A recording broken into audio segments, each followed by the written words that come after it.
Welcome everyone to your own channel, Anuj Mishra Genius Labs. We have certain questions of chemical bonding PYQ and we are going to solve in these sessions. So once again I welcome you all. Question number 26 on screen. The type of hybrid orbitals used by chlorine atom in ClO2-. अब अगर आप structure draw करोगे ClO2- की तो क्या होगा, Cl के साथ आपने लिखा लेट्स से डबल बॉन्ड, एक O- हो गया तो वहाँ पे दो लोन पेयर आ जाएंगे तो स्ट्रक्चर बन जाएगा sp3 हाइब्रिडाइज्ड. सिंपल सा है, इतनी लंबी कैलकुलेशन करने की जरूरत नहीं आपको. ऑप्शन आप सीधे सीधे 2 सिग्मा 2 लोन पेयर से निकाल सकते हो, that will be sp3 hybridised.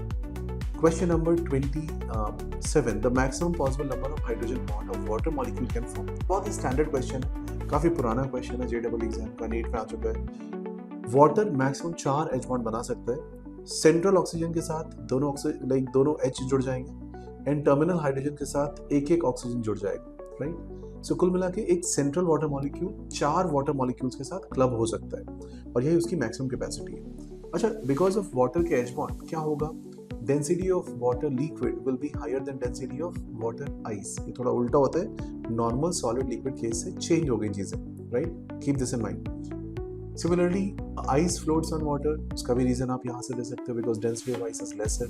क्योंकि आइस के अंदर इस तरीके के H बॉन्ड्स होंगे, H बॉन्ड की वजह से काफी सारी क्रिवाइसेस होंगी, काफी सारा स्पेस वेस्ट होता है, तो density which is mass by volume काफी बढ़ जाती है, तो डेंसिटी कम हो जाती है, hence that floats. Next question on the screen is 28. The cyanide ion Cn negative and N2 are isoelectronic, but in contrast to Cn negative, N2 is chemically inert. अब N2 के chemically inert होने के पीछे वजह क्या हो सकती है, बताइए.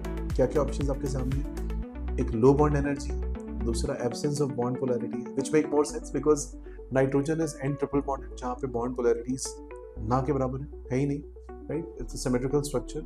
So any homonuclear diatomic, triatomic, polyatomic molecule, generally ये पिक्चर अपने दिमाग में आप रख लो कि उनमें ये स्ट्रक्चर्स में जो बॉन्ड्स होंगे वो नॉन पोलर हो जाते हैं and you can mark the answer accordingly. 29th. Pick out the isoelectronic structures from the following. Isoelectronic का मतलब होता है same number of electrons, CH3 plus H3O plus CH3 minus NH3. Isoelectronic मतलब same number of electrons. कैसे करोगे same number of electrons, CH3 plus में count करिए 12 plus 3 15 minus 1 यानी कि 14 इलेक्ट्रॉन. H3O प्लस में काउंट करिए 18 plus 3 8 plus 3 11 minus 1 10. CH3 plus में 12 प्लस 3 6 प्लस 3 9 माइनस 1 8. NH3 के अंदर 7 प्लस 3 10 एंड CH3 माइनस में आप 7 प्लस 3 10 माइनस 1 11. तो कौन सा ऑप्शन बना, चेक कर लो, सारे ऑप्शन चेक करो. 8 10 10 10 option will be D option, ठीक है. Option will be D option. Which one is most ionic. देखिए आयोनिक देखने का सीधा तरीका होता है कि अगर आपके पास लेट्स से MnO गिवन है, MnO7 गिवन है, जितने ज्यादा आप ऑक्सीजन उसमें बढ़ाते जा रहे हो उसका एसिडिक नेचर बढ़ेगा, राइट, बट उसका कोवेलेंट नेचर भी बढ़ रहा है साथ.